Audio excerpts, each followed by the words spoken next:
Okay, define organizational behavior, explain the nature, scope, objectives and importance of organizational behavior. So first వచ్చేసి organisational behaviour అంటే ఏంటో చూద్దాం. Definition. Organisational behaviour OB అంటే is a systematic study of human behaviour in an organisation. ఒక ఆర్గనైజేషన్లో అదొక systematic study అంటే దేని గుడ్డిగా నమ్మకుండా ప్రతిదీ ఒక ప్రూఫ్తో నమ్మడం. ఓకేనా?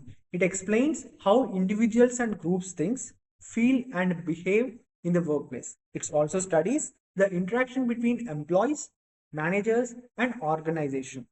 Organizational behavior helps managers understand, predict, and influence people behavior to improve individual performance, teamwork, and organizational effectiveness. అయితే సింపుల్ చెప్పాలంటే ఆర్గనైజేషన్ అంటే ఏంటిదంటే, ఫస్ట్ ఆర్గనైజేషన్ అంటే ఏంటో తెలుసుకుందాం, నెక్స్ట్ బిహేవియర్ చూద్దాం.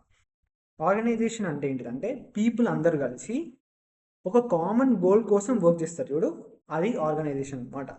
ఎగ్జాంపుల్, ఒక స్కూల్ అయినా, ఒక ఐటీ కంపెనీ అయినా, లేదంటే ఒక ఇండస్ట్రీ అయినా, ఇలాంటివి అనమాట. ఎక్సెట్రా హాస్పిటల్, బ్యాంక్ అవి కూడా వస్తాయి అందులోకి. నెక్స్ట్ బిహేవియర్ అంటే ఏంది చూద్దాం. బిహేవియర్ అంటే పీపుల్ ఆ వర్క్ చేసే ప్లేస్లో ఎట్లా థింక్ చేస్తున్నారు, ఏం ఫీల్ అవుతున్నారు, అండ్ ఎట్లా కమ్యూనికేట్ చేస్తున్నారు వాళ్ళ కో ఎంప్లాయీస్తోని ఆర్ కోఆపరేట్స్తోని ఎట్లా వర్క్ చేస్తున్నారు, ఎట్లా కమ్యూనికేట్ చేస్తున్నారు, అండ్ ఎట్లా వర్క్ చేయాలనుకుంటున్నారు అనేది మొత్తం బిహేవియర్ అనమాట. కొందరికి ఆ వర్క్ ఇష్టం ఉంటుంది, కొందరు నచ్చి చేస్తారు, కొందరు తప్పకుండా చేస్తారు. అది బిహేవియర్ అనమాట.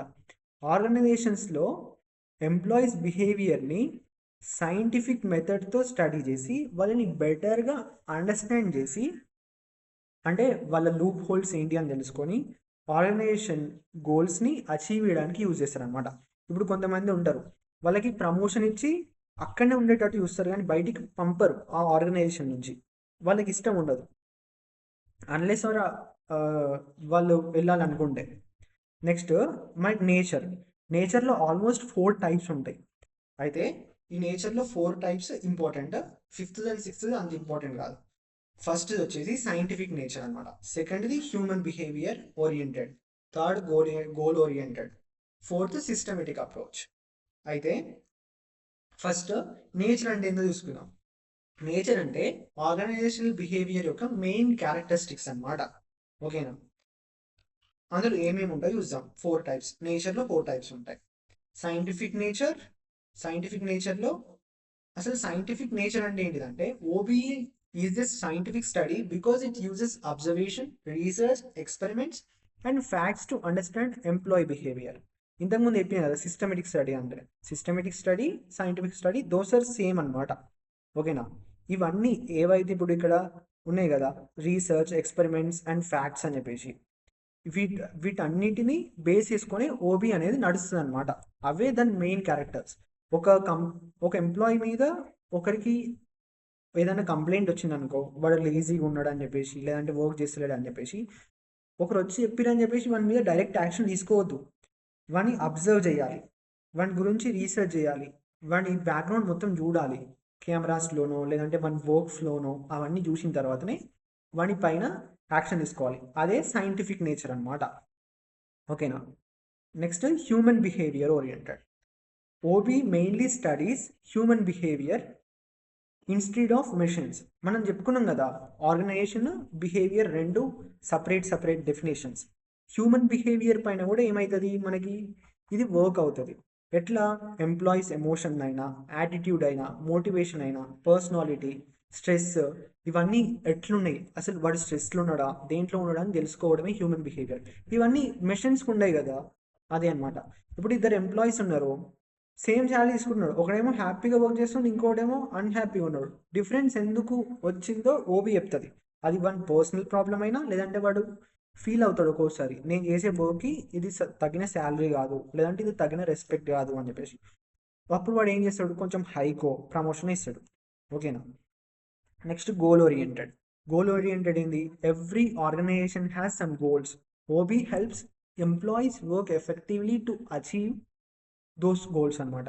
ఇప్పుడు ఒక ఆర్గనైజేషన్ ఉందంటే దానికి ఆబ్వియస్గా ఒక గోల్ ఉంటుంది. ఎగ్జాంపుల్ ఇప్పుడు స్కూల్ ఉందనుకో, ఈ సైడ్ ఎట్లయినా 10/10 తీసుకురావాలి మా స్కూల్లో ఇంత మెంబర్స్కి అండ్ 500 అడ్మిషన్స్ ఎక్కువ పెరగాలి అనేది ఉంటుంది కదా. అట్లనే కంపెనీ ప్రాఫిట్ ఎర్న్ చేయాలి, లేదంటే స్కూల్ గుడ్ రిజల్ట్ రావాలి, హాస్పిటల్ బెటర్ సర్వీస్ ఇవ్వాలి, ఇట్లుంటుంది కదా. ఇదే గోల్ ఓరియంటెడ్ అనమాట. Next system approach. System approach అంటే ఏంటిది? ఇప్పుడు ఒక ప్రోడక్ట్ తయారు చేస్తారు, ఆ ప్రోడక్ట్కి ఆల్మోస్ట్ 4 to 5 మెంబర్స్ లింక్ అయి ఉంటారు. ఒకటి ప్రొడక్షన్ డిపార్ట్మెంట్, ఇంకోటి మార్కెటింగ్, ఫినాన్స్, హెచ్ఆర్, అడ్మినిస్ట్రేషన్. ఇప్పుడు ఈ సిస్టంలో ఏ ఒక్కడు తప్పు చేసినా, ఎగ్జాంపుల్ చెప్తున్నా, ఈ ప్రోడక్ట్ చేసేటోడు ప్రొడక్షన్లో ఏదైనా క్వాలిటీ తక్కువ చేసినా సరే డైరెక్ట్ కస్టమర్ అనేది వాడు తీసుకోడు, అవునా. మార్కెటింగ్ సక్కగా లేకపోయినా దానికి ఆ ప్రోడక్ట్ గురించి ఎవరికి తెలియదు. ఎక్కువ ప్రైస్ పెట్టినా సరే ఇది ఇంత హై ప్రైస్ అని చెప్పేసి దాన్ని ఎవరు తీసుకోడు. సో ఎవ్రీ ప్రొడక్షన్ అనేది సిస్టమేటిక్ అప్రోచ్ అనేది చాలా ఇంపార్టెంట్ ఇన్ అన్ ఆర్గనైజేషన్, ఓకేనా. డైనమిక్ నేచర్ అంత ఇంపార్టెంట్ కాదు. Next scope of organisational behaviour. Scope అంటే ఏంటిది? స్కోప్ అంటే ఆర్గనైజేషనల్ బిహేవియర్ ఏ ఏరియాస్ని కవర్ చేస్తుంది, ఎంత ఏరియాస్ని కవర్ చేస్తుంది, అండ్ ఎందుకు చేస్తుంది ఆ ఏరియాస్, ఆ పర్టికులర్ ఏరియాస్ని అని తెలుసుకుందాం. ఇండివిజువల్ బిహేవియర్ని కవర్ చేస్తుంది, ఎందుకంటే ప్రతి ఎంప్లాయీ ఆ కంపెనీ గోల్కి ఇంపార్టెంట్, అందుకే వాడిని హైర్ చేసుకుంటాడు. సో ఒక ఎంప్లాయీ బిహేవియర్ని స్టడీ చేస్తుంది, వాని పర్సనాలిటీ, వాని న్యూ స్కిల్స్ లెర్నింగ్, వాని యాటిట్యూడ్, వర్క్ పట్ల ఉన్న వానికి మోటివేషన్, పర్సెప్షన్, అసలు ఆ కంపెనీ మీద మనకు ఉన్న ఒక ఒపీనియన్ కావచ్చు అట్లాంటివి. రవి హార్డ్ వర్కింగ్, రాహుల్ అనేటోడు లేజీ. ఎందుకు లేజీగా ఉన్నాడు వాడు? ఏదైనా రీజన్సా? ఆఫీస్కి వచ్చినప్పుడు లేదంటే ఆర్గనైజేషన్కి వచ్చినప్పుడు వాడి పర్సనల్ విషయాలు ఎక్కువ పట్టించుకోవద్దు, ఓన్లీ వాడు వర్క్ పైన ఉండాలి. అంటే ఏం చేయాలి అనేది ఓబీ అనేది అనాలిసిస్ చేస్తుంది అనమాట, ఓకేనా. స్కోప్ ఆఫ్ ఆర్గనైజేషన్ బిహేవియర్ అంటే గ్రూప్ బిహేవియర్. ఇప్పుడు ఒక్క ఐటీ ఇండస్ట్రీలో చెప్పాలంటే different kind of team leaders ఉంటారు. ఆ టీమ్ లీడర్స్లో ఆ టీమ్ లీడ్ మొత్తం ఆ గ్రూప్ మొత్తంని మెయింటైన్ చేయాలి. సో ఆ గ్రూప్ మొత్తంని మెయింటైన్ అంటే ప్రతి ఎంప్లాయీ వాడిని కోఆపరేట్ చేయాలన్నమాట. ఎంప్లాయీస్ గ్రూప్లో ఎలా వర్క్ చేస్తున్నారో స్టడీ చేస్తుంది, అది అనమాట గ్రూప్ బిహేవియర్ అంటే. Team work, leadership, communication, conflict, group decision, ఇట్లా. Next organisational structure. ఒక స్ట్రక్చర్, ప్రాపర్ స్ట్రక్చర్ ఉండాలి. ప్రాపర్ స్ట్రక్చర్ లేకపోతే అది అసలు ఆర్గనైజేషనే కాదు, ఓకేనా. కంపెనీ స్ట్రక్చర్ని స్టడీ చేస్తుంది.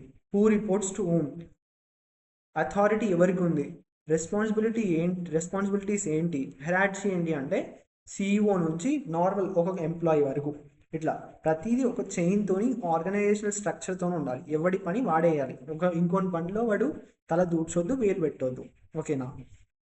నెక్స్ట్ ఇది కల్చర్, ఇది అంత ఇంపార్టెంట్ ఏం అవసరం లేదు. Next objectives of organisational behaviour. Objectives ఏంటిది? టు అండర్స్టాండ్ హ్యూమన్ బిహేవియర్, మనం ఇంతకు ముందు తీసుకున్నాం కదా human behaviour. To predict behaviour, ఫ్యూచర్లో ఎంప్లాయీస్ బిహేవియర్ ఎలా ఉంటుందో ఎస్టిమేట్ చేయడం.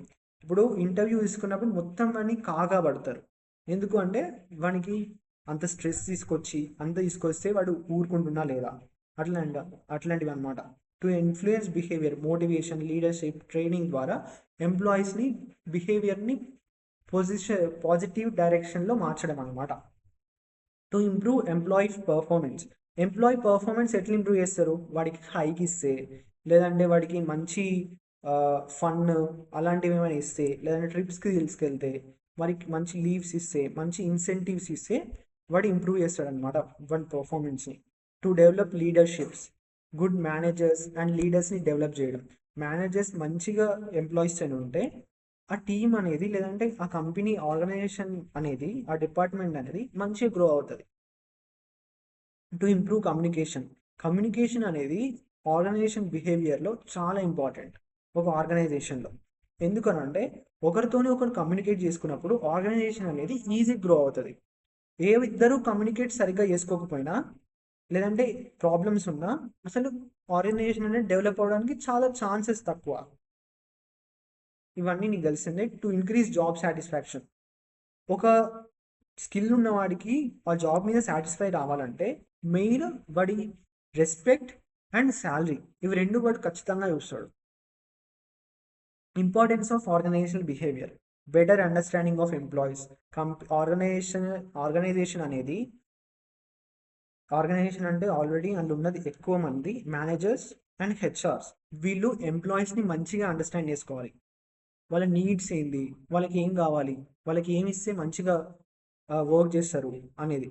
Higher employee motivation, better communication, effective leadership, better team work, higher productivity, employee satisfaction, ఇట్లాంటివి అనమాట. మీకు సింపుల్గా అర్థం కావాలంటే ఇది మెథడ్. సో ఈ క్వశ్చన్ నుంచి భయపడకుండా ఇది కరెక్ట్ ఒకసారి మళ్ళీ చదివితే అర్థమవుతుంది.